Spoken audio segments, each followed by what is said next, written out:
Hello students. So in the previous class, we people have seen the Hershey and Chase experiment and also other experiments which is proving the DNA as a genetic material. Now we people have moved the zenith of the molecular biology, that is the main concept of the molecular biology, that is replication process. Okay. First of all, we will try to understand what is the meaning of the replication. Then we'll go for the next concept, that is types of replication. After that, we are going to see that in your syllabus which replication type has been mentioned. Okay. So first we are going to see the definition of the replication. Definition of the replication. Now students, replication is a process where the parental DNA is transferred to the daughter DNA. Okay. Or we can say where the daughter cells or the daughter offsprings are exactly similar to that of parental cell. Okay. Or the cells which are they are identical, we can say. The daughter cells are identical to the parental cells. It is the process, replication is the process where the daughter cells or the daughter offsprings or the daughter cells are identical to the parental cell. Identical to the parental cell. Identical to the parental cell. It is the process where the daughter cells are identical to the parental cell. And the word replica. What is the meaning of the word replica? Replica means Xerox, we will say. Okay, production of Xerox copy. What is the meaning of the replica here? Production of the Xerox copy. And it is also called as, replica is also called as duplication. Replica is also called as duplication, or replication is also called as duplication. Okay. And exactly where this replication process we are going to see? Normally in the synthesis phase of cell cycle. Synthesis phase we will say, or S phase we will say. Cell cycle. S phase or synthesis phase of cell cycle. This replication process occurs in the S phase or the synthesis phase of cell cycle, and this process for the first time it has been discovered by the scientist called as Watson and Crick. It has been discovered by the scientist called as Watson and Crick and proved by Michelson and Stahl. Michelson and Stahl in the year 1958. In the year 1958, in the experiment called as X-ray diffraction. In the experiment called as X-ray diffraction. So here it is the brief introduction of the replication. What is the replication meaning here? It is the process where the daughter cells are identical to the parental cell, that is called as replication. The word replica means Xerox copy. It is also called as duplication. Okay, and it is going to occur in the S phase or synthesis phase of cell cycle. Got? Cell cycle people know. 4 phases we will see. In the PUC first year people have seen the cell cycle. Is it not? So M phase, S phase, G1 phase and G2 phase. So in that 4 phase, S phase is the synthesis phase where we are going to see the process of the replication. And first of all, the discovery of the replication process was done by the scientist called as Watson and Crick. Later, it has been proved by the scientist called as Michelson and Stahl in the year 1958. The experiment called as X-ray diffraction.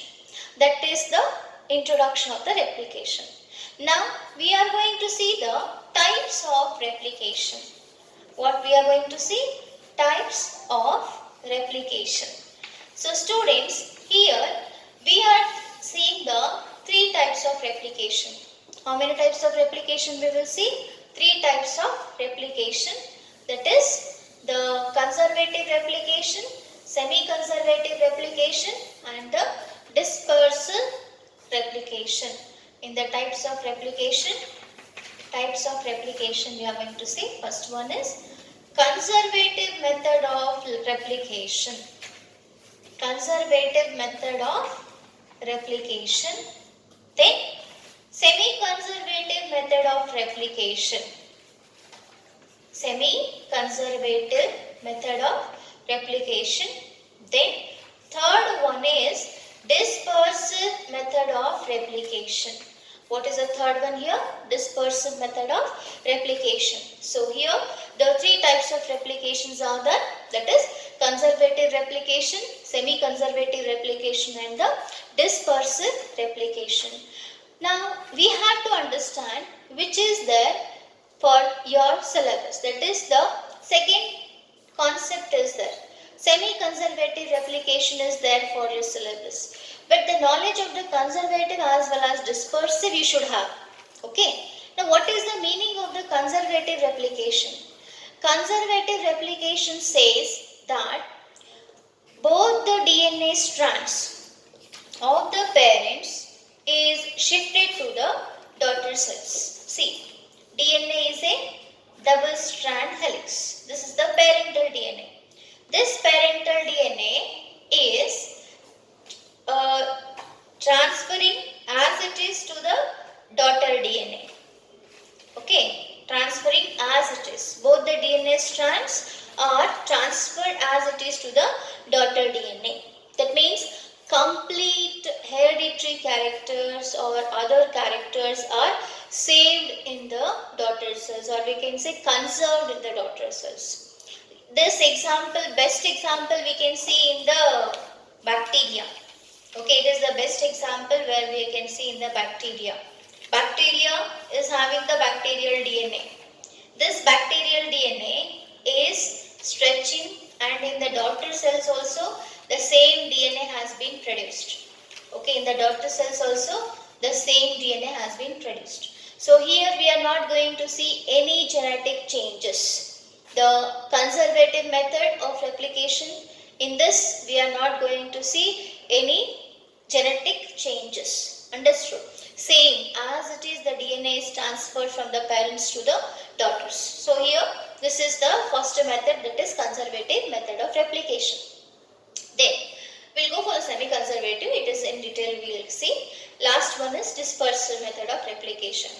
Dispersal means here we are going to see the characters. The characters are dispersed, or we can say the phylogenetic characters have been shifted from the grandparents or somewhere else. The genetical morphological changes is going to occur in this method.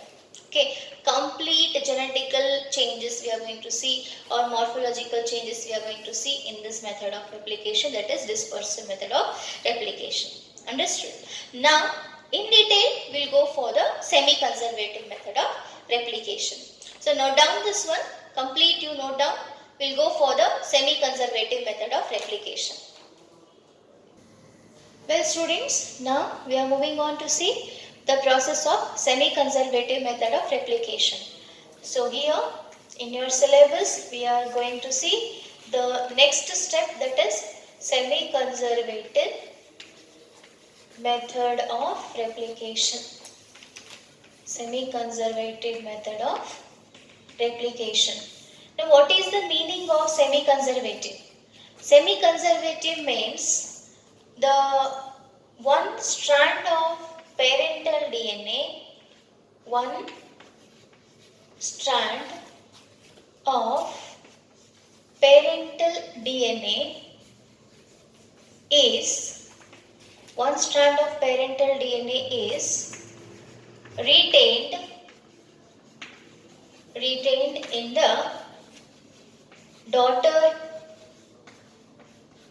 cell, and the other strand is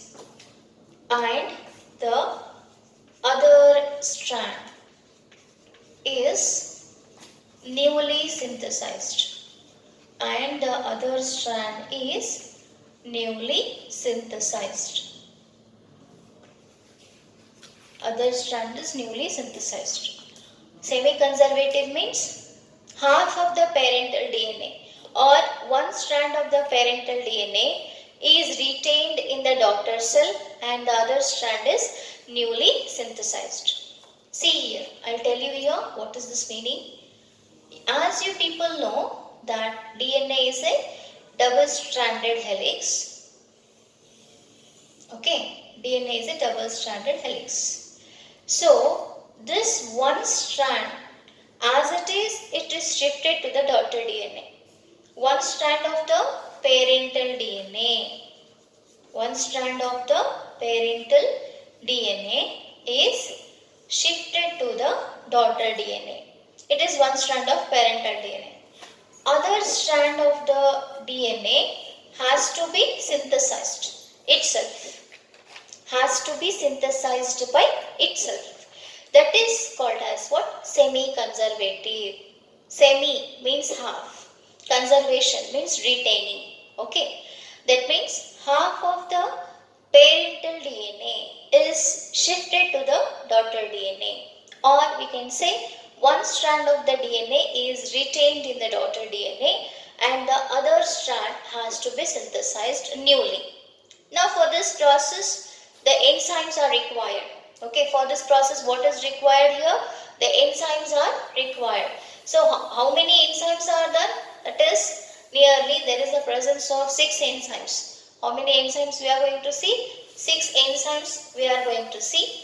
So those enzymes requirements for in that side heading. So it is a definition of the semi-conservative replication. It is the definition of semi-conservative replication, which is very important for 5 marks.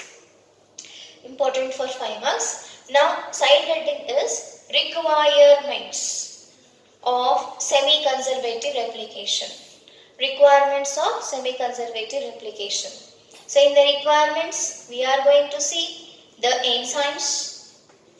Okay, then deoxyribonucleotides.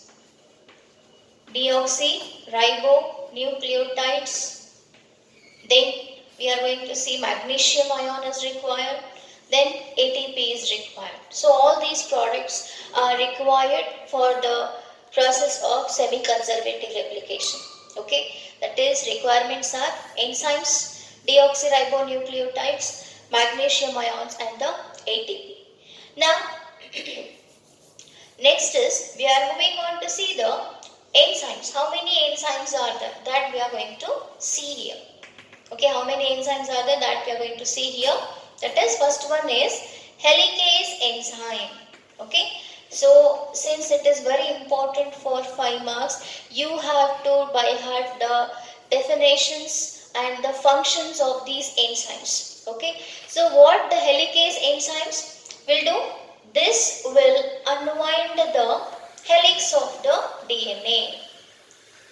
This will unwind the helix of the DNA. Now what is the meaning of unwinding? Unwinding means, see, when the DNA is rotating by itself, that means in a right-handed direction it will be rotating.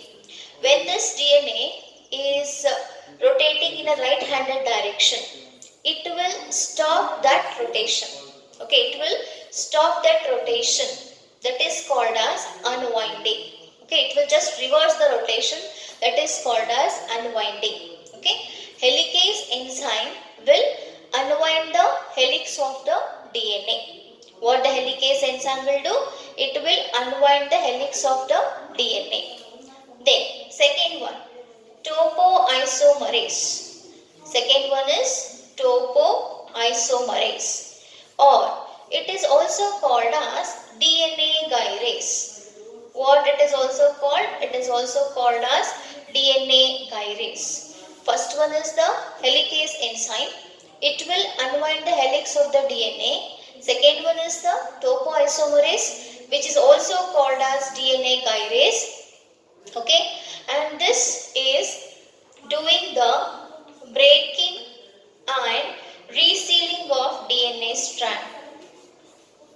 Breaking and resealing of DNA strand. Breaking and resealing of DNA strand. Topoisomerase is also called as DNA gyrase. So this breaking and resealing of the DNA strand, it will do that function. Okay. So normally 6 enzymes we are going to see. So first enzyme is the helicase enzyme. So what helicase enzyme will do? It is going unwinding the helix of the DNA. Helicase will unwind the helix of the DNA. Topoisomerase is also called as DNA gyrase, which is breaking and resealing the DNA strand. Okay, it is the second enzyme. Now, third enzyme we are going to see. What is the third enzyme here? That is RNA primase, or we can say RNA polymerase. RNA primase or RNA polymerase. So this will just form the small fragments of the RNA primase or polymerase are forming the small fragments of, okay, see, I'll write here RNA. Third enzyme is RNA primase. So this RNA primase, what it will do? It will form the small RNA fragments. It will form the small RNA fragments. It is the function of RNA polymerase. What is the function of RNA primase or polymerase? It will form the small fragments. Then, fourth enzyme is DNA polymerase 1. Okay, what is the fourth enzyme here?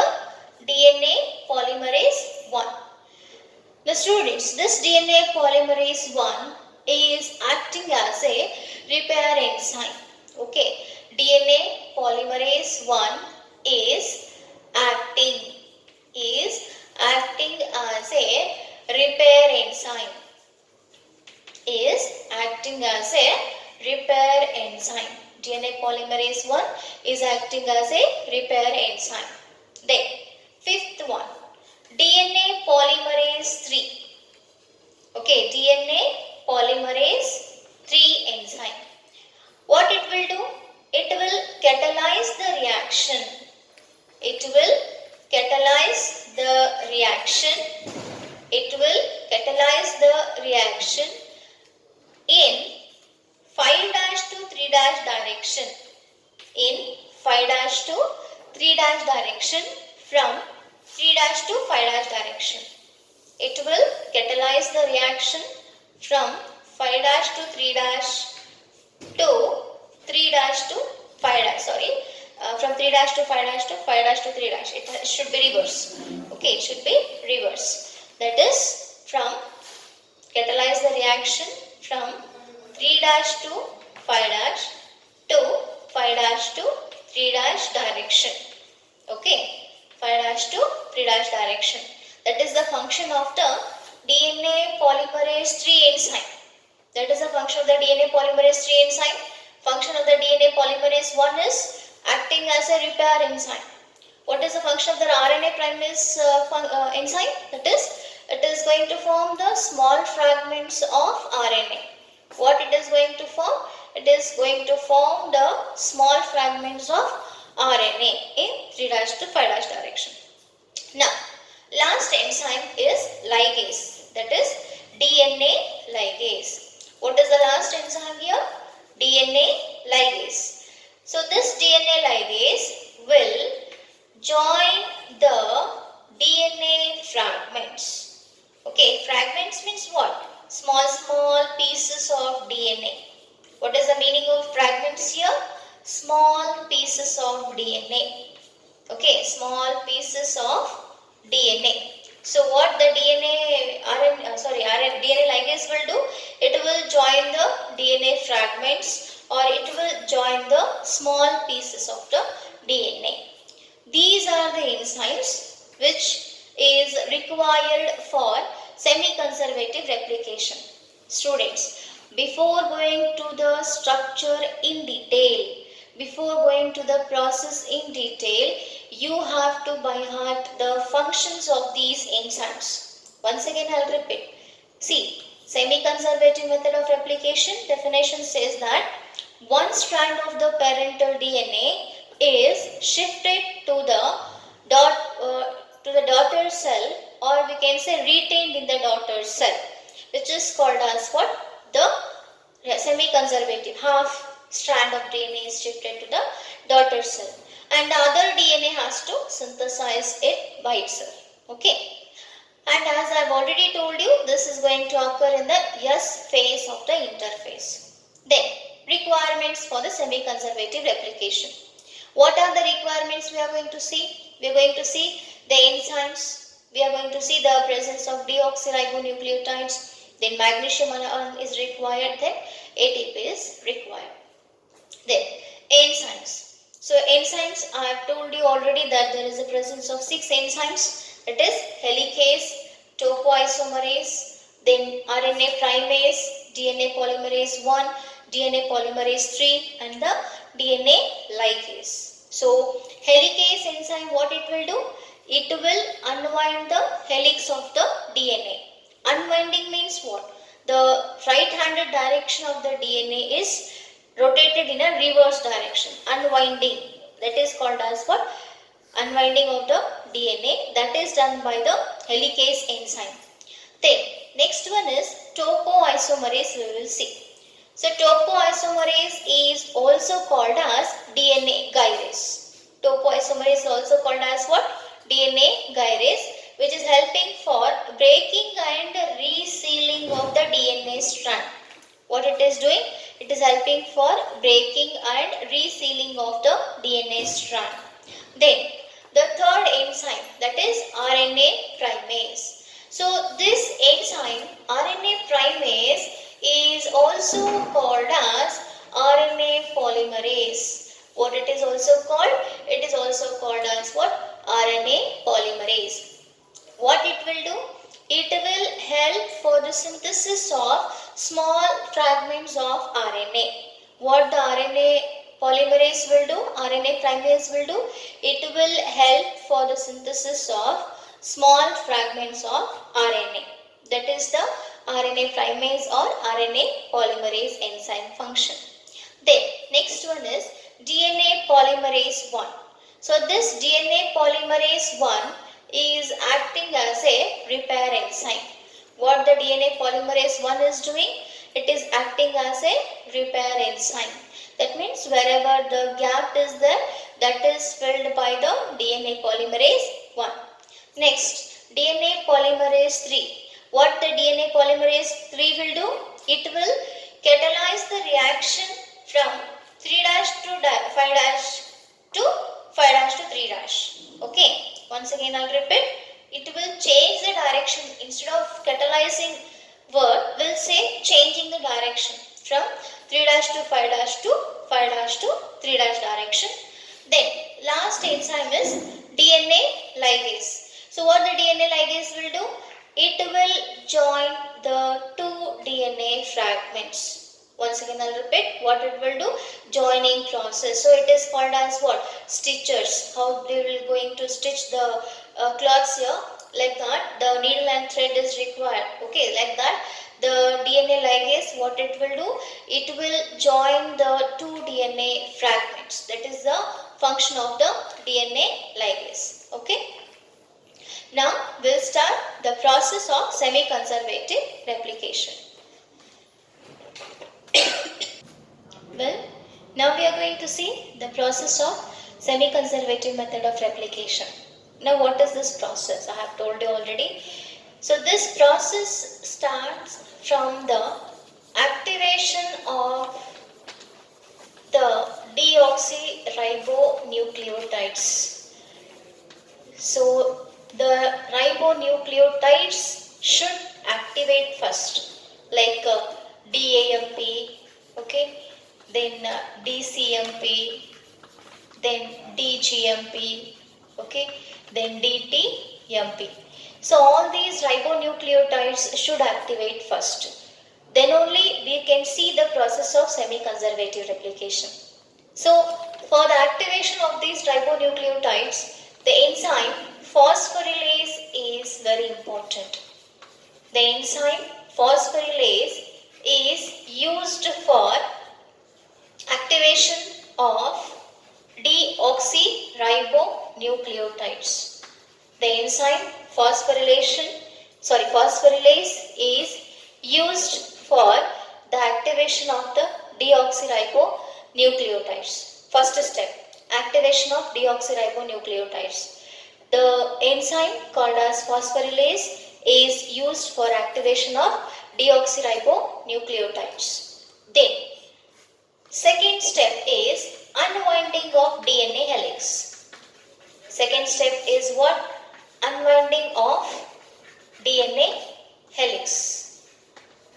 That is the second step. In the first step, we will see activation of the deoxyribonucleotides, that is by the enzyme called as phosphorylase.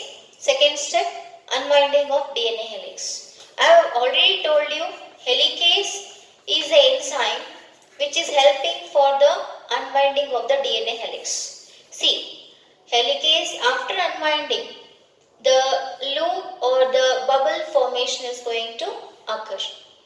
What after unwinding will happen? The loop or bubble formation is going to occur after the unwinding of the DNA helix.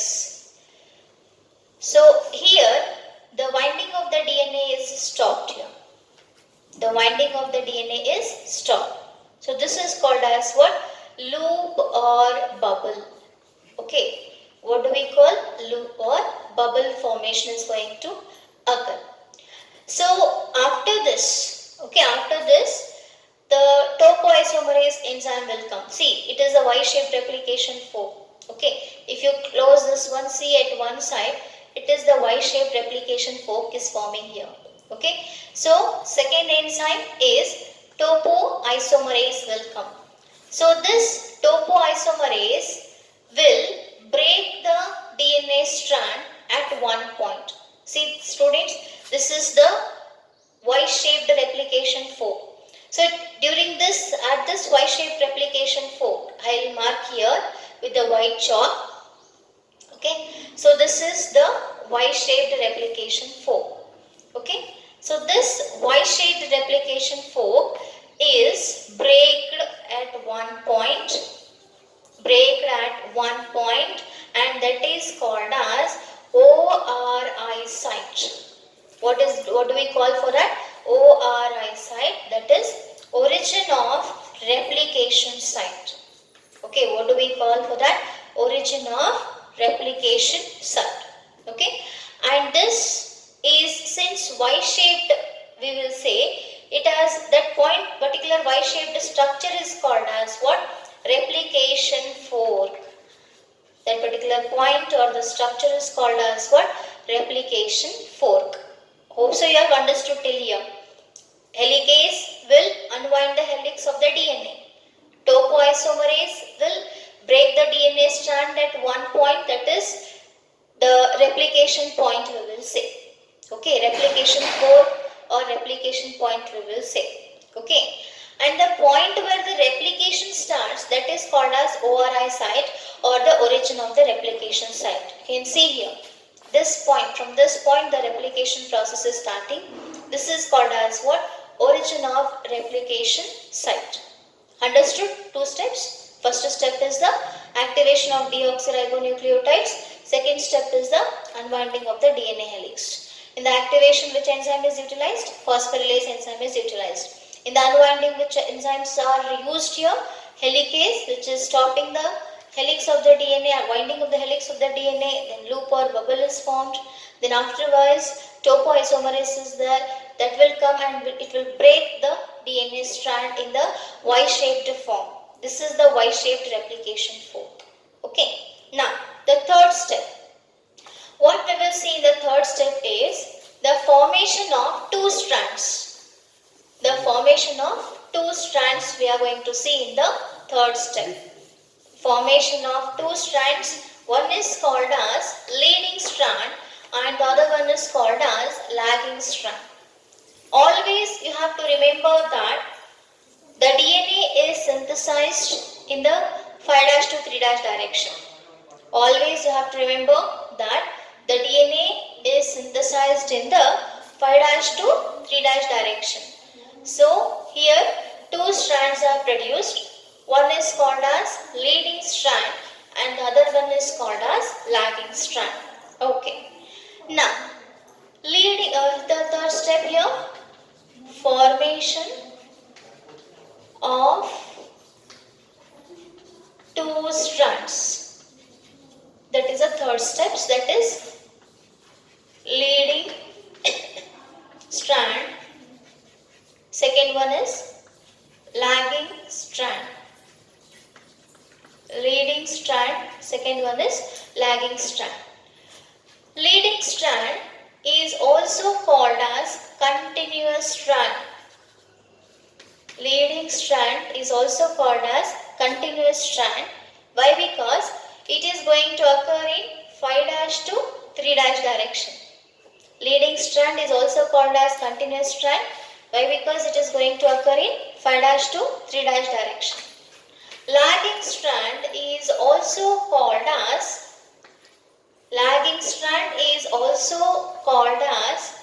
discontinuous strand. Lagging strand is also called as discontinuous strand. Why? Because it is synthesizing by itself. Okay. I have told you, semi-conservative meaning I have told you. One parental strand is already shifted to the daughter DNA.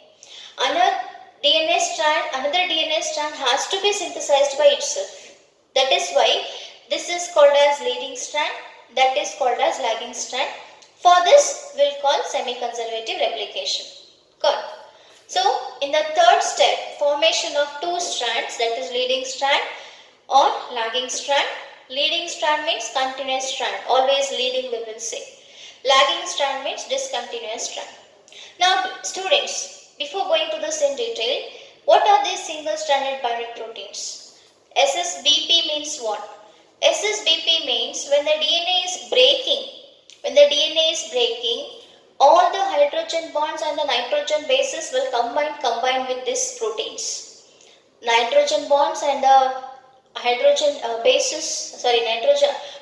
bonds and nitrogen bases are going to come and combine with these proteins, that is single stranded binding proteins. Okay, that is the use of this single stranded binding proteins. When the DNA is breaking like this, all the inner parts are coming and attaching to this. Okay, then now we'll come for the leading strand here. I have told you already that the daughter strand or the leading strand is synthesized in 5' to 3' direction, whereas the lagging strand is still synthesizing itself. That is what is remaining behind. That is why we will call it as a discontinuous strand. What do we call? Discontinuous strand. Already you people know that leading strand is called as continuous strand, so no problem with this. Now we'll go for the lagging strand, mechanism of lagging strand, that how the lagging strand is synthesizing its own DNA. How the discontinuous strand is synthesizing its own DNA. Okay, now see here students, lagging strand is using the RNA primase enzyme. Lagging strand is using the RNA primase enzyme, and using the parental DNA, it will synthesize the RNA primers in 3' to 5' direction. Using the parental DNA, it will synthesize RNA primers in 3' to 5' direction. Okay, in 3' to 5' direction. This is the mechanism in the lagging strand. What mechanism? Using the parental DNA, the RNA primase will synthesize small RNA primers in 3' to 5' direction. And these RNA primers, which is there in 3' to 5' direction, are converted. Okay, see here. These are the RNA primers we will say. So these RNA primers are in 3' to 5' direction. They are very small. What happens? The direction is going to change by itself. That is, from the 3' to 5', they will convert into 5' to 3'. Hope so you have understood. From 3' to 5', they are shifting the direction. That is from 3' to 5' to 5' to 3'. That is possible by the enzyme called as DNA polymerase 3. Remember this enzyme function. Okay. DNA polymerase 3 is catalyzing the reaction from 3' to 5' direction to 5' to 3' direction. The DNA polymerase 3 is catalyzing the reaction from 3' to 5' to 5' to 3'. Now, imagine that this has been changed to 5' to 3'. All the fragments have been changed to 5' to 3'. All the fragments have been changed to 5' to 3'. Now, this are called as DNA fragments. All these are called as what? DNA fragments. Okay, small DNA fragments. Fragments means small pieces. All these are called as what? DNA fragments. So these DNA fragments, those DNA fragments was first observed by the scientist called as Reichi Okazaki. Okay, was first observed by the scientist called as Reichi Okazaki. That is why we will call these DNA fragments as Okazaki fragments. What do we call? We will call these DNA fragments as Okazaki fragments. It is very important for 2 marks. What are Okazaki fragments? That is, small DNA fragments are called as Okazaki fragments. Okay, and how those small DNA fragments are produced? By using the RNA primase enzyme. RNA primase enzyme. See here, leading strand is having the parental DNA in the daughter DNA. Whereas in the lagging strand, the DNA is synthesizing by itself. For that, RNA primase is required or RNA polymerase is required. That what it will do? Using the parental DNA, it will synthesize the small fragments of the RNA in 3' to 5' direction. Then, which enzyme will come? DNA polymerase 3 will come. DNA polymerase 3, what it will do? It will change the direction from 3' to 5' to 5' to 3'. Then they are called as DNA fragments, and these DNA fragments was first observed by the scientist called as Reichi Okazaki. So these fragments are called as Okazaki fragments. What do we call for these fragments? Okazaki fragments. Further, one more enzyme is there, that is DNA polymerase 1. That is DNA polymerase 1. So DNA polymerase 1 is acting as a repair enzyme. Before going to the DNA polymerase 1, we have to go for the DNA ligase. These Okazaki fragments has to join now. So what is the function of the DNA ligase here? DNA ligase enzyme will join these DNA fragments. What is the function of DNA ligase here? DNA ligase is the enzyme which is joining these DNA fragments. And these joining, while joining the DNA fragments, if any gap is there in between, while joining the DNA fragments, if any gap is there in between, then that gap is filled by the enzyme called as DNA polymerase 1. DNA polymerase 1. If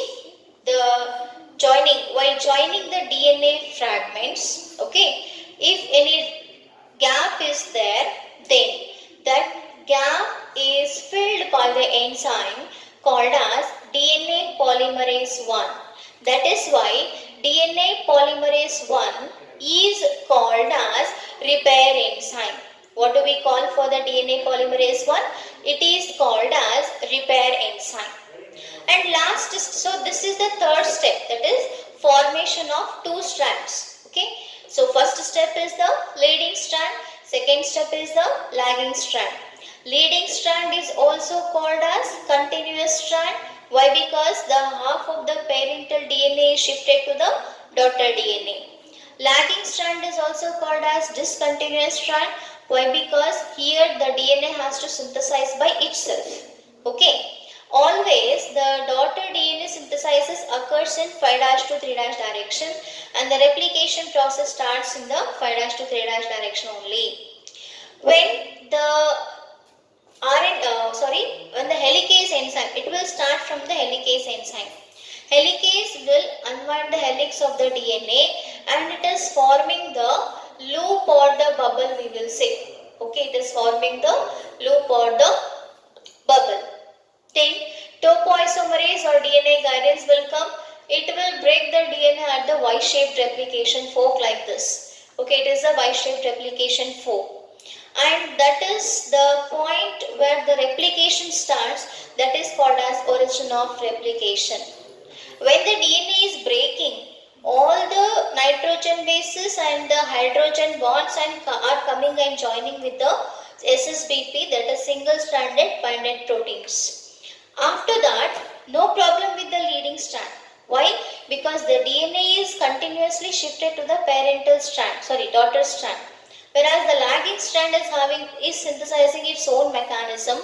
That is why they will use all enzymes like helicase will be DNA polymerase 1 will be there, RNA polymerase will be there, DNA polymerase 3 will be there, DNA ligase will be there.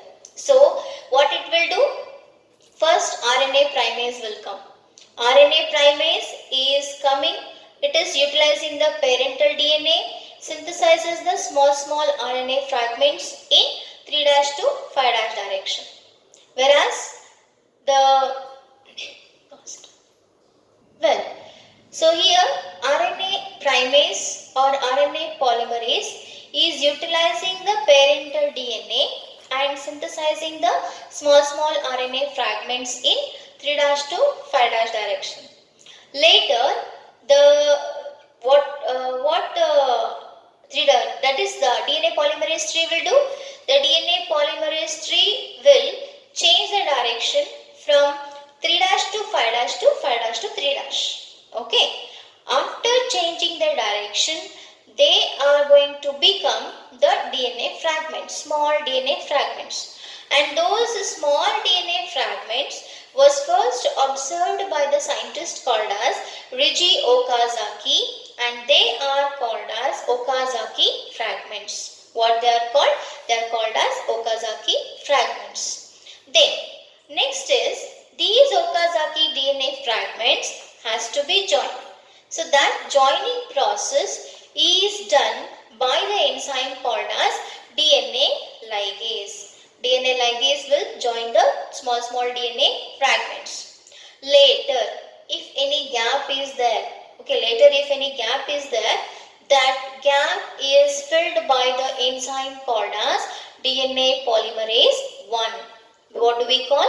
DNA polymerase 1 we will call. Got it? Now, so last process, so this is the third step. The last step is, we will say base pairing. What is the last step here? We will see the fourth step, that is base pairing. Now students, after the synthesis of the parental daughter DNA, what it will do? It will come outside, okay, by the helix. So like this, the joining of the daughter DNA will come. That is, these two DNA strands now synthesized, they will come outside, and once again there is a resealing of the parental DNA. See, these are the two daughter DNA. After synthesizing, they are coming outside, their parental DNA is remaining. Once again they undergo coiling like this by the enzyme called as Topo Isomerase. So here also same thing is happening. When the two daughter DNAs are synthesized, they are coming outside. Once again parental DNA will be remaining. They just coil themselves by the enzyme called as Topo Isomerase. They coil themselves by the enzyme called as Topo Isomerase. Then, now this is the new daughter DNA. This new daughter DNA should get the base pairing. Adenine is required, guanine is required, thymine is required, cytosine is required, hydrogen bonds are required. So all these base pairing is done by the enzyme called as pyrophosphatase. Pyrophosphatase is the enzyme. Pyrophosphatase is the enzyme where it is helping for the formation of adenine, thymine, cytosine and the guanine. Even the hydrogen bonds in the new daughter DNA. Even in the hydrogen bonds in the new daughter DNA. Okay. New daughter DNA. Got? So this is called as what? Base pairing. Base pairing means adenine always pairs with thymine by 2 weak hydrogen bonds. Adenine always pairs with thymine by 2 weak hydrogen bonds. Cytosine always pairs with guanine by 3 weak hydrogen bonds. Okay. So this is called as what? Base pairing. Got? So here adenine, thymine, cytosine, guanine are the nitrogen bases where they are joined by the hydrogen bonds in the new daughter DNA. That is the fourth step. Okay. So how many steps are there? 4 steps are there. First one is activation of the deoxyribonucleotides. What enzyme will come there? Phosphorylase enzyme is helping for the activation of the deoxyribonucleotides. What is the second step here? That is the unwinding of the DNA helix. So helicase enzyme will unwind the helix of the DNA. After unwinding, like that, the loop or bubble formation is going to occur. That loop or bubble is broken down by the enzyme called as Topo Isomerase or DNA Ligase. After breaking, this Y-shaped replication fork is formed. So this Y-shaped replication fork, it is formed by the enzyme called as Topo Isomerase. That is the second step. Third step is formation of leading strand and the lagging strand. Leading strand is also called as continuous strand. Lagging strand is also called as discontinuous strand. Why do we call leading strand as a continuous strand? Because here the parental DNA is shifting its DNA to the daughter DNA. That means one strand of the daughter DNA is already synthesized. That is why we will call it as a continuous strand. Other strand is called as lagging strand. Why? Because it has to synthesize by itself. Okay, it has to synthesize by itself. That is why we will call it as a lagging strand. So, for that, what this lagging strand will do? The Rna Primase is utilizing the parental DNA, see here, and they are synthesizing the small RNA fragments in 3' to 5' direction. The later DNA polymerase tree will change the direction from 3' to 5' to 5' to 3' like this. Then they are called as DNA fragments. Then these DNA fragments are joined by the enzyme called as DNA Ligase. Small fragments, like it will act as a glue.